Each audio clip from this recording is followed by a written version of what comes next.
Hello everyone and welcome back to TowerGate. It is TowerGate day number 1250, 1250, September 25th, 2020, Friday. Thank you so much for tuning in. Well, yesterday, Thursday, was a day of some pretty serious bombshells. Let's talk about those bombshells. Let's get started first with this item. Jim Jordan. Jim Jordan has written a letter to No Shit Sherlock Christopher Wray, the current director of the Federal Bureau of I'm With Her.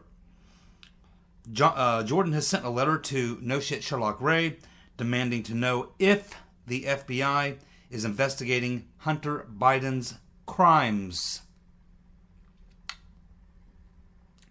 Well, typically they don't comment on ongoing investigations. And it's my understanding that from what I was reading, I think it was on Liberty Unyielding, but I was reading where Grassley and Johnson have had a lot of these documents that they've got that was used to put together their report, that they've had this information for quite a few months, but they were asked to withhold releasing it until it was cleared by the Attorney General because there were some things there they thought might interfere with the Durham investigation. Now, we learned about a month and a half ago that Durham has been, and for quite some time, probably when he was looking into the origins of the opening of Crossfire Hurricane, that he was already in pretty deep in investigating Ukraine. And my guess is that while investigating Ukraine on the Spygate side of things, in the origins, he probably stumbled across the Biden connection. And so there may have been some things in the report by Grassley and Johnson that they didn't want out for whatever reason, maybe because they were at that time conducting an investigation in Ukraine and didn't want to tip off some of the people who would have been tipped off by what was learned from the Johnson and Grassley report. And the fact that they had been given the okay to go ahead and release that information by Attorney General Barr tells you that whatever they were working on regarding that investigation, they've already wrapped that up and completed it. So now it's okay for Johnson and Grassley to release that report. So that is what I was reading yesterday, is that they've actually had this report ready to go for quite some time, but were asked to hold off on it.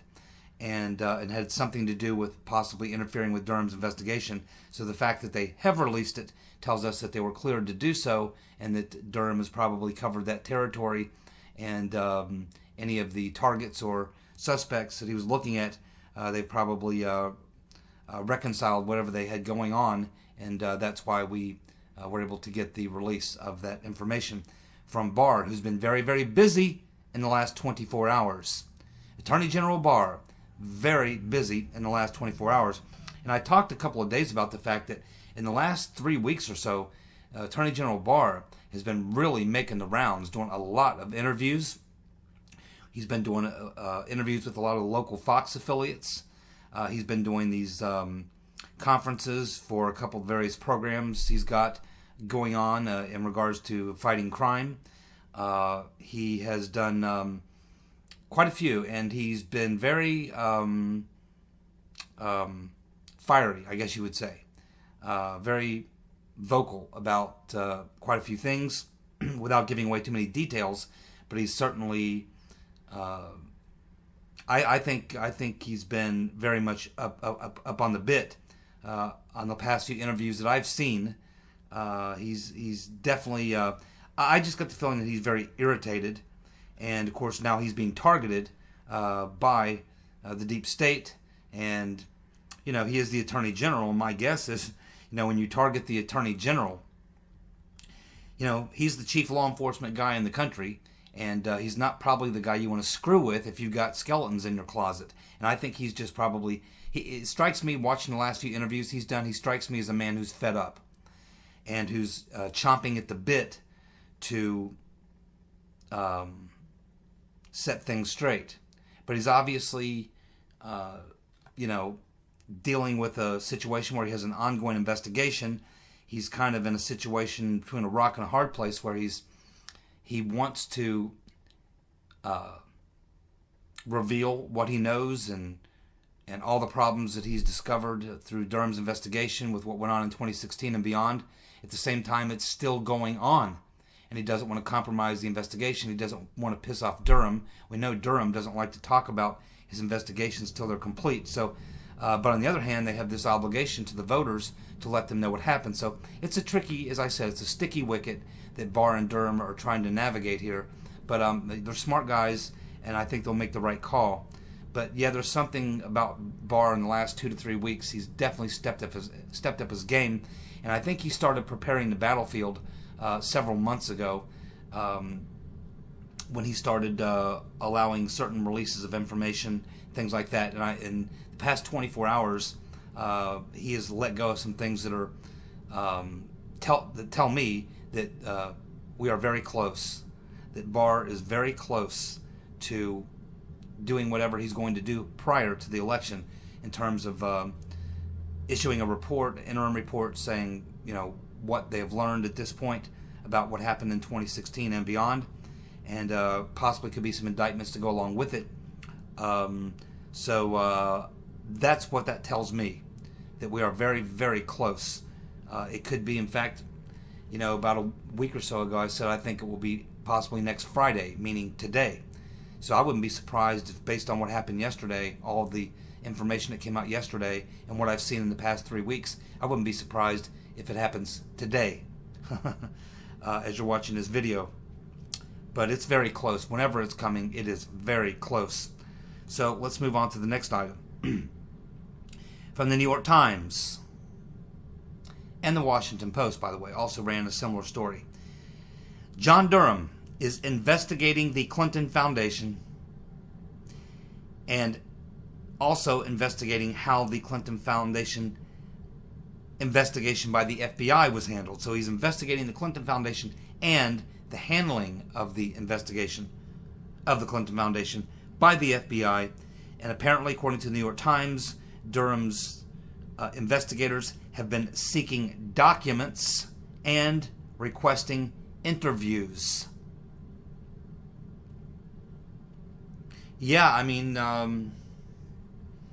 it doesn't surprise me because he, you know, is looking into the origins and all this sort of things, that he would have looked at the FBI and the way they handled the Clinton investigation. I think the mid-year exam, I think it's pretty obvious. Of course, we learned a long time ago that Comey wrote the exoneration letter 5 months before he actually did the actual exoneration. So that obviously raised a lot of red flags. So it doesn't surprise me that that Durham would have looked at that angle of the way the FBI, specifically Comey, handled the mid-year exam, the investigation of the Clinton Foundation. I'm a little surprised, however, to find out that he's actually himself looking at the Clinton Foundation, doing his own investigation. Man, he's got a lot of things going on. He's investigating a lot of things. It's the same thing I've been talking about for a long time. It's that theory where you walk into a room, there's 10 doors. You open each door and there's 10 more rooms with 10 more doors. I mean, you could go on forever and ever because all of this stuff is connected and related. I mean, you could keep going on and on and on and on. And I wonder at what point does he just draw a line and say, okay, this, I could go on and on with this, but at some point we have to, you know, establish some boundaries for this investigation, because at some point we have to bring it to a resolution.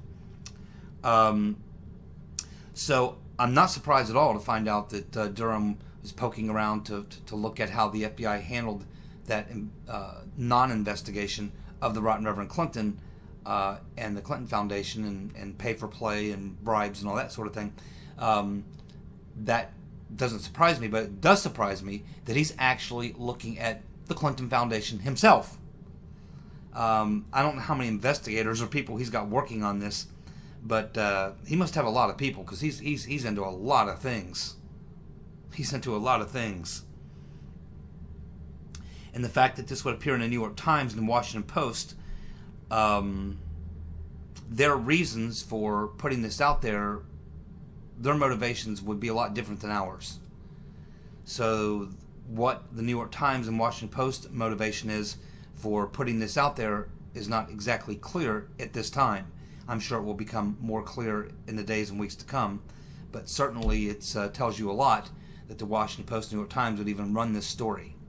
I don't know, maybe they're trying to give Hillary a heads up, but my guess is she has plenty of friends inside the DOJ and the FBI who would leak to her that there would be witnesses and documents being requested in regards to the Clinton Foundation. I think that's information that would find its way back to her. I don't know why the New York Times would write a public story. There's something else going on. I don't know exactly what it is, but it's still very interesting to hear that. We have Molly Hemingway tweeting out that FBI agents, and this is a biggie, and this is coming directly from Durham to Barr, and I think that Jeff Jensen may have been involved in this as well. So Molly Hemingway tweets that FBI agents were so concerned about the agency's illegal behavior in regards to the investigation into Michael Flynn that they purchased liability insurance to protect themselves. And they did this just 2 weeks before Trump was inaugurated. Now, this is new information which has been disclosed by Sidney Powell yesterday, Thursday, in court. And this is a result of 40 pages of notes and texts that Powell received that were provided to her by the Department of Justice. They came from, most likely, Jeff Jensen to Attorney General Barr, and he passed them over to Sidney Powell. We'll have more detail on this in just a moment from Sidney Powell's point of view. That's a biggie, and there's a lot more to it. I'll get to it in a minute. Moving on to the next story. Paul Sperry. Durham's investigators are zeroing in on the FBI 302s, citing CIA liaisons and CIA assets and agency intelligence regarding U.S. citizens during the 2016 election. Durham is scrutinizing intelligence from the CIA's Counterintelligence Mission Center to the FBI in 2016, along with Peter's been stroking us his numerous visits to Langley, CIA headquarters, during the election to meet with the Mission Center liaison. What are they talking about? They're talking about the multi-agency task force, or six-agency task force, or what Brennan's described as this mission center. This mission center, as I pointed out a long time ago, is where we get the connection between what was going on before Crossfire Hurricane and what happened from the point of Operation Crossfire Hurricane and beyond. We had heard already that Peter's been stroking us and Andy McCabe were part of, involved in this multi-agency task force, now being described as the Mission Center, run out of Langley by Mr. Potato Head. And as I said a very, very long time ago, we have always had this disconnect where we knew a lot of things were going on back in late 2015, the spring of 2016, late spring 2016, early summer 2016. The FBI denies that they were doing anything until they opened Crossfire Hurricane July 31st. But the same characters who were later admitted by the FBI were working as informants, confidential informants for the FBI, were the same guys doing the stuff in the early spring of 2016 before the opening of Crossfire Hurricane. And so we knew that there had to be something else going on. And this is what I was talking about a long time ago with the multi-agency task force. The multi-agency task force is the one who generated the fake information to justify Crossfire Hurricane, but the same people were all involved in it. And I think that this is what Durham has discovered. He's finally found the missing link, you might say, or the link between everything that was going on prior to July 31st, from late October 2015 up to July 31st. All this stuff's going on. Then you get Crossfire Hurricane, and then it goes on from there. And now Durham has found, I'm sure, with the multi-agency task force, where that link was, how that all got hooked up. And it's the same people who were involved in Operation Crossfire Hurricane, or the same people that were part of this multi-agency task force. Durham has now discovered that. But I think it's very interesting when Paul Sperry says that Durham is zeroing in on the FBI 302s, citing CIA liaisons and CIA assets and agency intelligence regarding U.S. citizens during the 2016 election. Okay, so what's he saying here? He's saying that Sperry is saying that Durham's investigators want to see these 302s, and that is why Durham made those six requests to the FISA court to look at information that has been buried at the DOJ NSD for a very long time and has been covered up. I'm convinced that there are 302s regarding Alexander Down the Hatch Downer, Joseph Mifsud, and Halper. And I'm convinced that's the stuff that was buried at DOJ NSD. I'm convinced at this point now, as I read this, that that is what Durham is wanting to find out. And my guess is he probably already knows. I think that Durham has discovered the operations that put Mifsud and Downer into the game. And that he believes that there are 302s. Or some other type of documentation or something that explains all that. And it's probably what led him to the multi-agency task force. And he's probably going to find out that it was the multi-agency task force, those operations that were being run under this, what Brennan describes as this mission center, same thing, is that Halper and Downer, and specifically Mifsud, were put in the game via this six-agency or multi-agency task force or mission center, whatever you want to call it. That is when they were put into the game. And I think that Durham knows that, and I think that he knows that there's got to be documentation, and that's why he asked those 6 questions of the FISA court to be able to access certain types of information. It's been bottled up at the DOJ NSD, probably the FBI NSB as well, the National Security Branch. He is digging deep, and my guess is he's getting the answers that he wants. So I think that this is the missing link. I think Durham has found it. I think that he has probably now discovered who put Mifsud and Downer into the game and exactly who set all that up. This is major. Because as I said, once you blow up Mifsud and find out who put him into the game, it's ball game right there.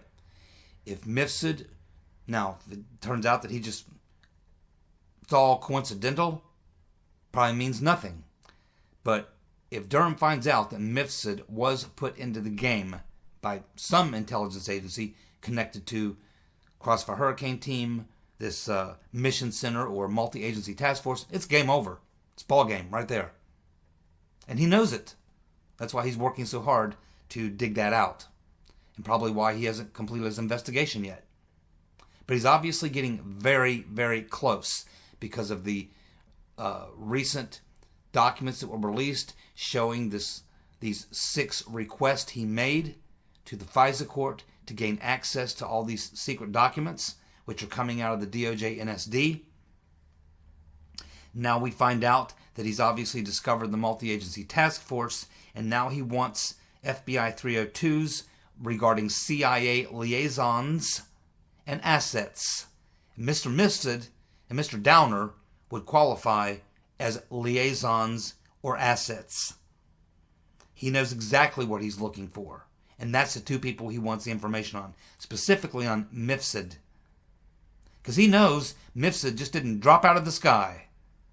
He knows someone put him in the game. And he knows to blow this whole thing up, that's what you got to figure out. And I don't think he's ever backed off of it. He's been digging and digging. And now I think he's finally reached the point where he's going to get to the bottom of that. He's going to answer that question. And that's the ball game.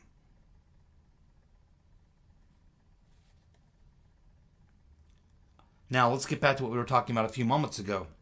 Sidney Powell on Lou Dobbs. She went to the court yesterday after receiving 40 pages of new documents coming to her from the Department of Justice that were, I think, unearthed by Jeff Jensen. These are FBI documents that no shit Sherlock Ray has been sitting on for a very long time, which is why his ass is going to be fired. I thought they'd wait till after the election, and they still might. But based on this, his ass may be fired tomorrow. And should be. And he should be investigated and charged. Christopher No Shit Sherlock Ray is now part of the cover-up. This should never, he should never have been sitting on these documents. So now Jensen discovers these. They're FBI documents. He passes them on to Barr, and Barr gives them to Sidney Powell. And she goes directly to court yesterday because of what they show. These documents show emails and text where the agents, FBI agents, are literally describing how they were making up evidence against Flynn and that they knew what they were doing was wrong. They knew that they were likely going to be in trouble. They were fearing that there may be, that a FOIA request could blow them up. You even have one FBI agent saying, well, you know, I used to have a conscience, but I got over it. You have other FBI agents in these. I'm sure some of you have read these. If you're not, you've got to go read some of these text messages and emails back and forth between these FBI agents working on the Flynn case. They're literally saying, this is crazy. What the hell are we doing? This is nuts. Trump was right. This is a witch hunt. The whole purpose of how they went about delaying Flynn to get more evidence, I mean, it's literally the FBI agents themselves who had been tasked with doing certain things on this Flynn case are literally having conversations amongst themselves through text and emails about how this entire Flynn thing is a complete setup, how it's a charade, how it's a serious problem. They're not happy about being a part of it. They know it's a effort to get at Trump through Flynn. They know it's an effort to take down Flynn. They even describe these agents the January 5th meeting and how everybody's buzzing around waiting to find out what comes out of the meeting. So they all knew that that was a really important meeting. That was where they went to strategize for how to take down Flynn, the January 5th meeting. You remember the cover your ass letter? You might as well throw that out. It's done. So they're even talking about how they had to get Jeff Sessions out of the way and how they plotted to get Jeff Sessions out of the way.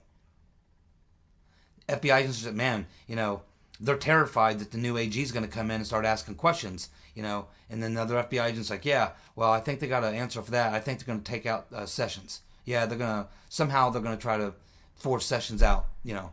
I mean, they're literally describing the entire corrupt activities that were going on.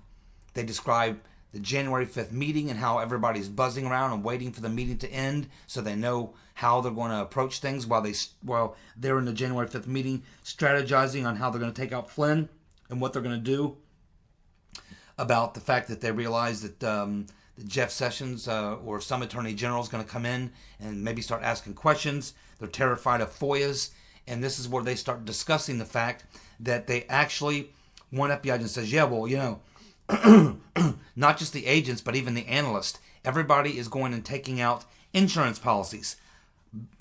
Professional liability insurance.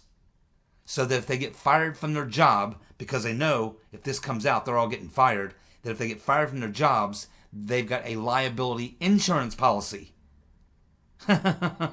These guys literally are taking out professional liability insurance policies because they know what they're doing is probably going to get them fired when it's discovered, and they feared it would. They took it that seriously that they actually went and got these types of insurance policies 2 weeks before Trump's inauguration. And are discussing everything.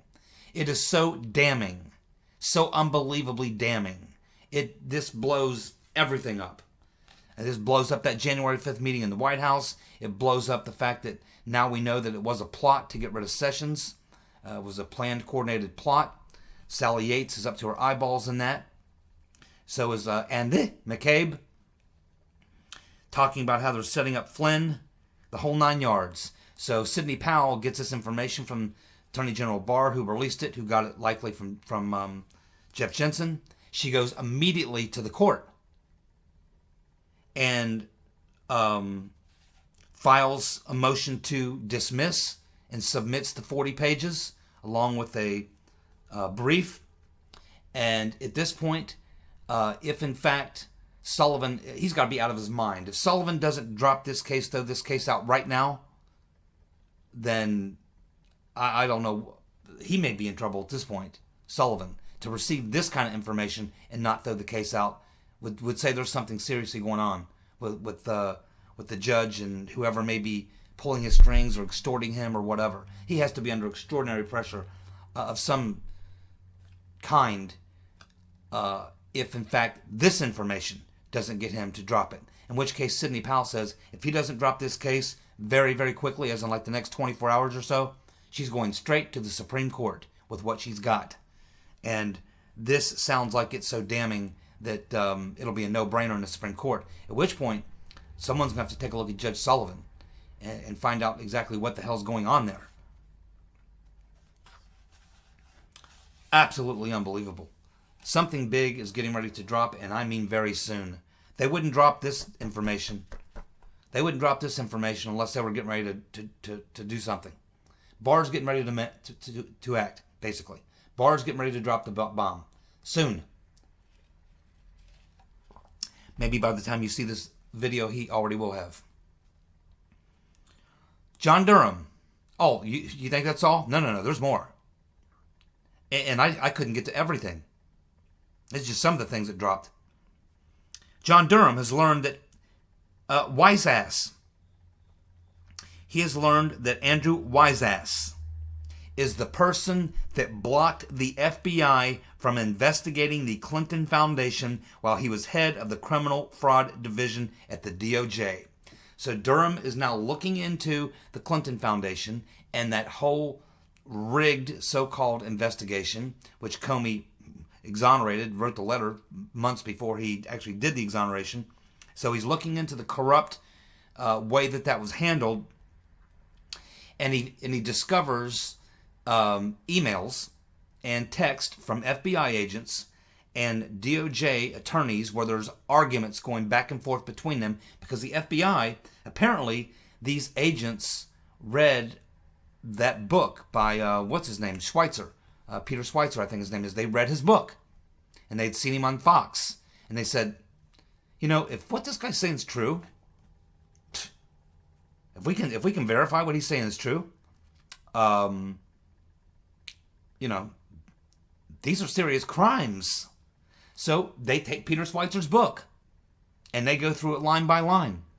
And they're able to prove damn near everything in the book that he says. And in the process of doing that, they discover even more.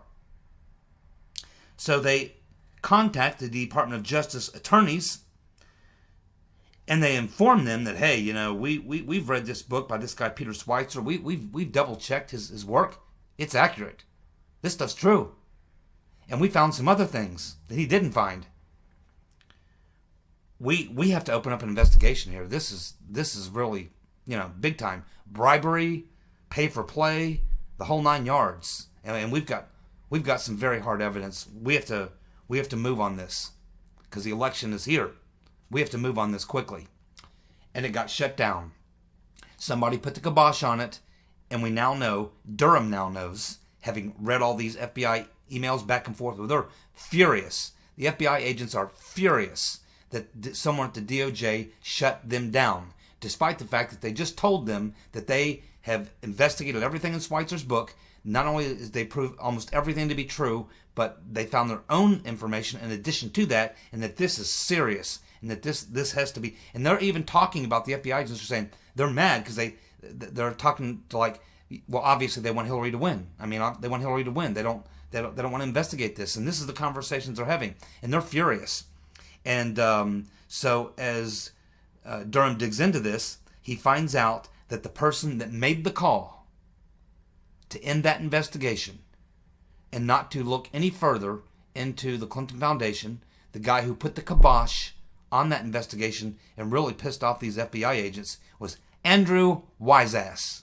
He was, at the time, the head of the Criminal Fraud Division at the Department of Injustice.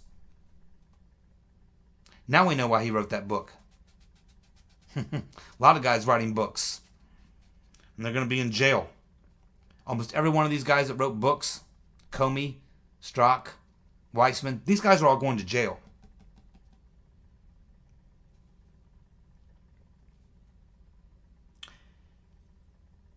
What do you want to bet that Durham has got the Wiener hard drive? And from what this FBI agent, who's now doing some interviews, is saying, there's stuff there that deals with some really, really seriously sick stuff that I'm not even going to go into. What do you want to bet Durham has his people looking at those 600,000 plus emails? That's probably all the ones that the Rotten Reverend Clinton deleted, included in that. Remember, the file was labeled insurance policy. I think Durham's got the Wiener laptop hard drive, or a copy of it, and I think they're looking at it very hard. It's probably why he's investigating the Clinton Foundation, because of what he learned from that Rotten Reverend Clinton Anthony Weiner laptop hard drive.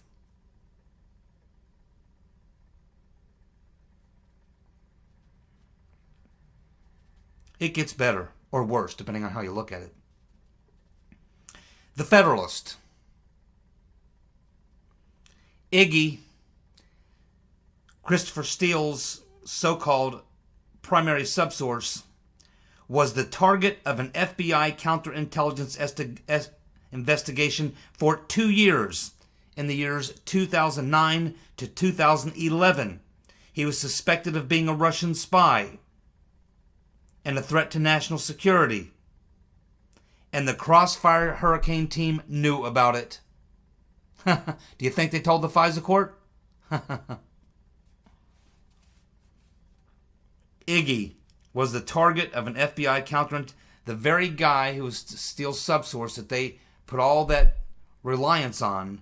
They knew at that time that he had been the target of an FBI counterintelligence operation, that he was being investigated as part of a counterintelligence operation for being a Russian spy, and that he was a threat to national security, and the Crossfire Hurricane team knew all about it from day one. Oh my God almighty. Whew. Any one of these stories on any given day would be bombshell. And there's like, 7 of them. And I couldn't even get to them all. There's a couple more. Something's getting ready to drop. It's going to drop big. It's going to drop fast. It's going to drop hard. Grab your popcorn. It's coming.